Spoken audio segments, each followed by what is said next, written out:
So magandang araw mga bro. Ito may panibagong vlog na naman tayo. Ito may pumasok monitor. So pero meron siyang design na pwede siyang ng antena. Ito.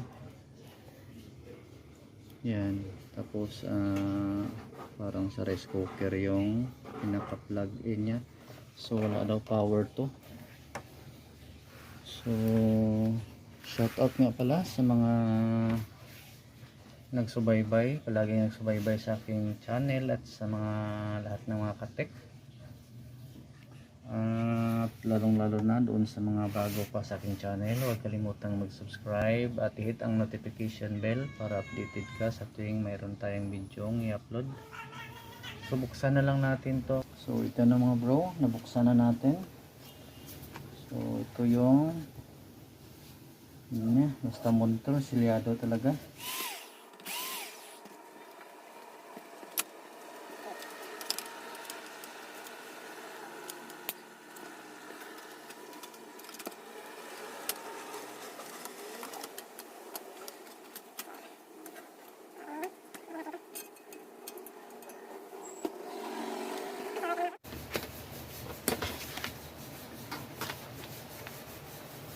So ito na mga bro.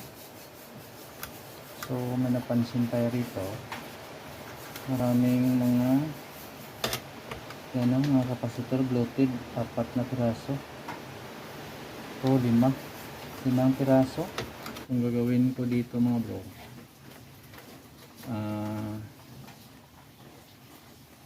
palitan natin to 1, 2, 3, 4, 5 piraso. Kasi wala tayong nakita na shorted. I-post lang natin kasi mababa to pag ano natin sa video, maradong mapahaba yung video natin. So balik na lang tayo, wag patapos nating mapalitan. So ito na mga bro, tanggalin natin. So fast forward tayo.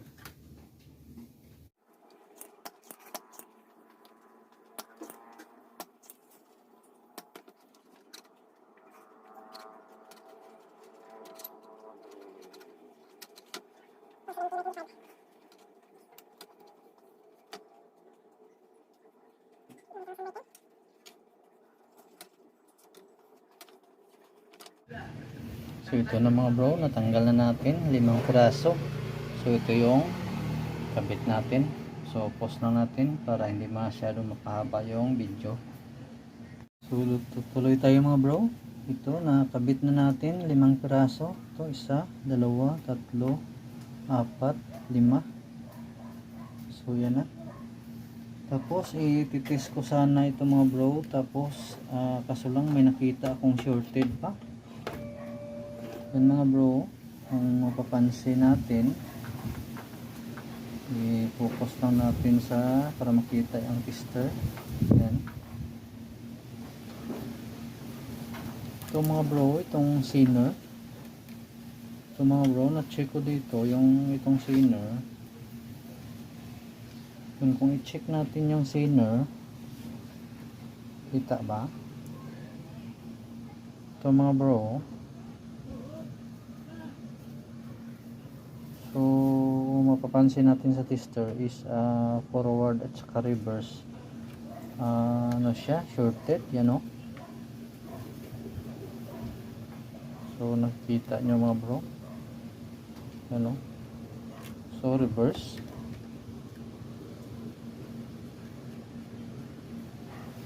pero ano ko dito, hindi siya shorted sa ano mga bro, sa filter. Ito kaya hindi tayo nagano dito sa ano. Yan ang yung filter niya oh. Okay yung filter. No.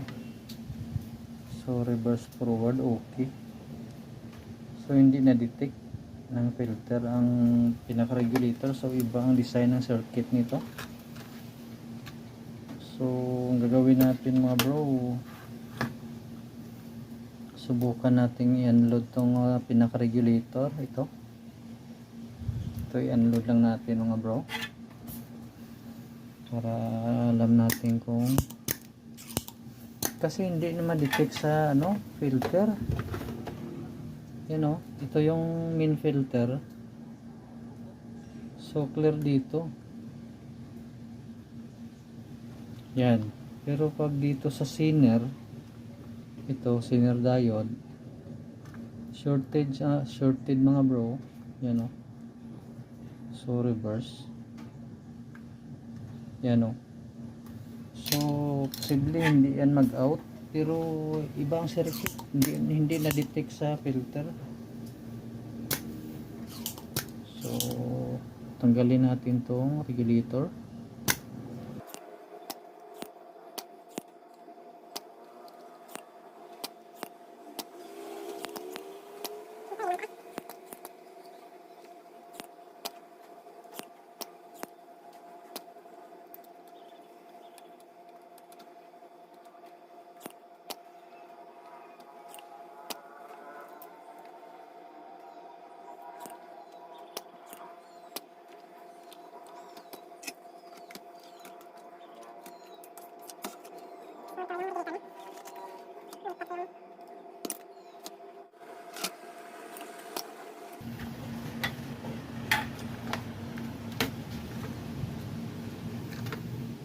So ito yung regulator mga bro. So ngayon check natin tong Zener kung clear na ba, hindi na ba shorted. Short natin tester. So yan, forward tayo. Kita ba mga bro?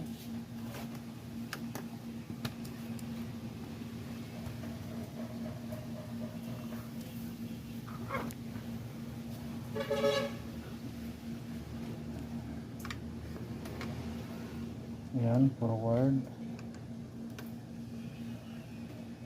halo, reverse. So clear na siya mga bro. So nag-short talaga yung ito, pero ibang design. Yung ito yung number niya oh. So MOSFET din ito, TOP 247FN. So ang problema nito kung available.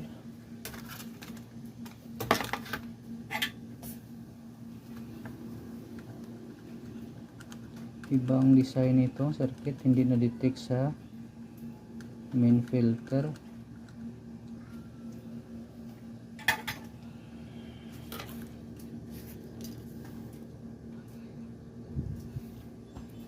So clear na ang circuit nito, kaso lang ito shorted talaga yung ano nito. Kung i-base natin siya sa location, ganon. So nag-short sa kanya ito.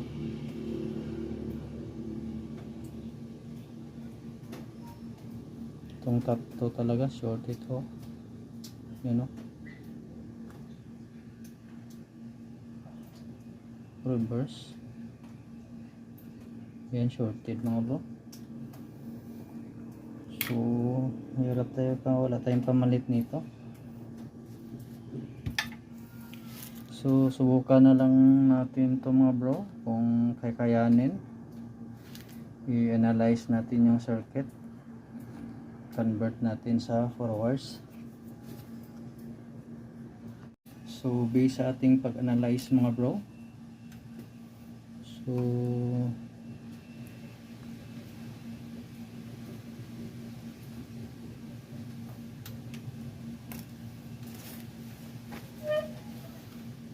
i-cut natin tong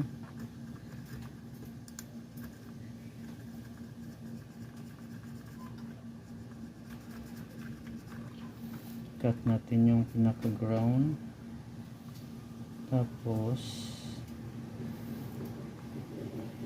dito yung negative natin. So ito yung, so dito yung ano natin, positive sa ating forwards. Tapos tanggalin natin itong ano mga bro, tanggalin natin itong optocoupler. para yung 4 wires na yung magsi-switch. Yan.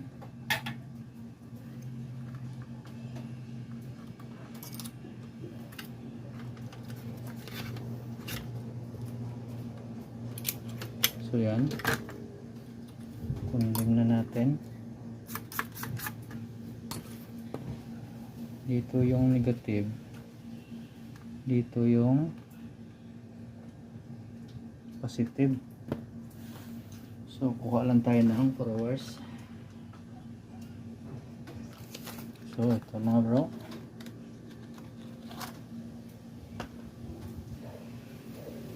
unload ko lang tong diode mga bro.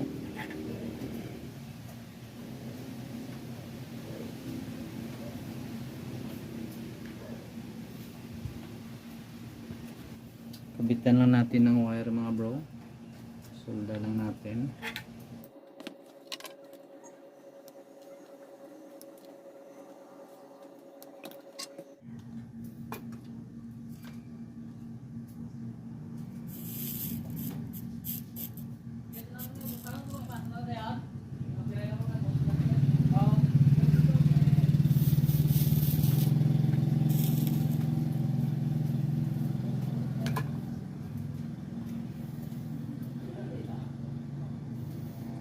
Yellow,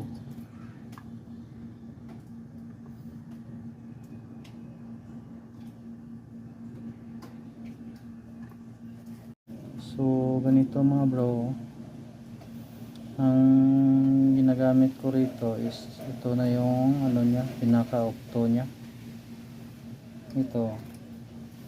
So pinat ko yung original kasi hindi ako gumamit nito sa trimmer, dito na ako.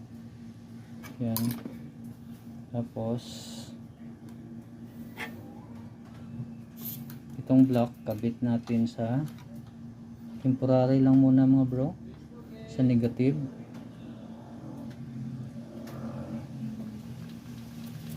Negative ng main filter mga bro. Tapos itong red dito yan sa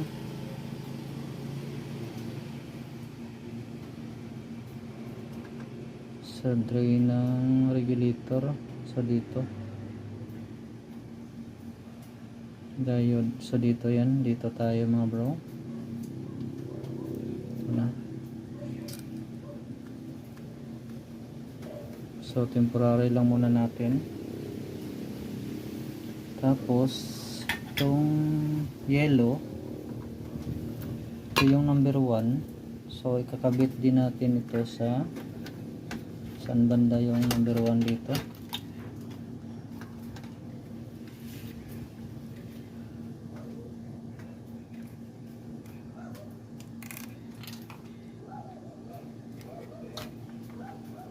So dito siya sa gilid. Itong may tatak mga bro. So itong opto na to, mayroon din itong ano, tatak ito. Ito mayroon din siya. So kung anong position dito sa out ng opto na may tatak, dyan rin siya ikabit. So yellow yung kinabit natin. So yellow. So ikabit natin yellow.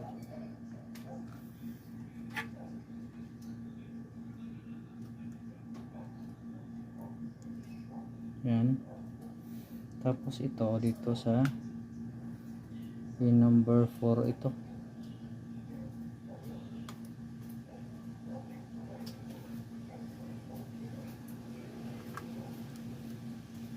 So ito na yung magdadrive sa kanya. So condemn na itong regulator kasama oscillator yata to. So ngayon subukan natin mga bro kung obra.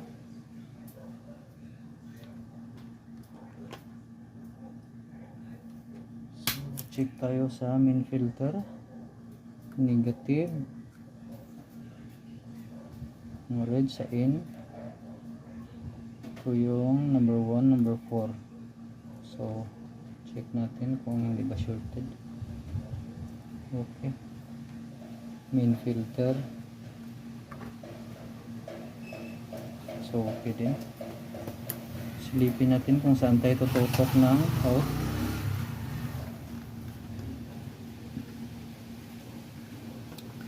So ito merong mga indicator. Ito mga bro, merong 13, merong 5.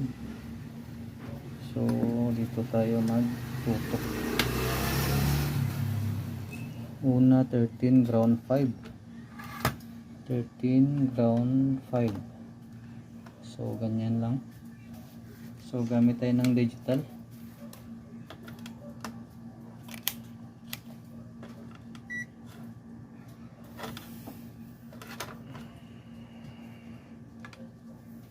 So gamit tayo ng hook para i-clip lang natin dito sa common ground.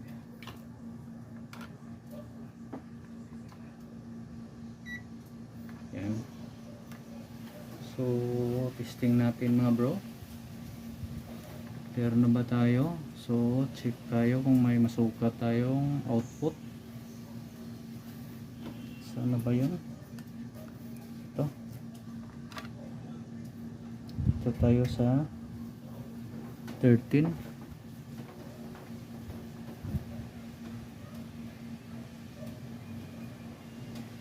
So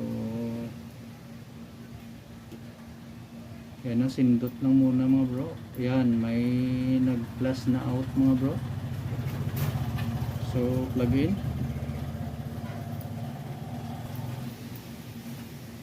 $4.9. So nag-out mga bro, complete siya. So ang gagawin natin, i-assemble muna natin.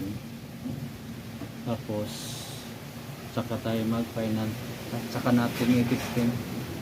So ito na mga bro, na plaster na natin. Mamaya na natin ano yan, dito natin ilagay kasi manipis yung may cover pa yan. So dito ko yan i-bolt, lagyan ko ng heatsink.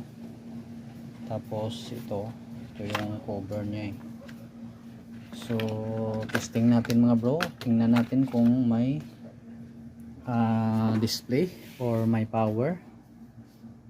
So yan, so plug in lang natin. So yan, na green. So yan na siya mga bro. Yan o, mayroon na siyang video. So medyo may kunting guhit sa screen na yan. So sabi na may-ari, ganyan daw yan. Importante daw mapagana. So yan na mga bro, hanggang dito na lang. Sana sa mga newbie dyan may nakuha kayong kunting idea. Yan.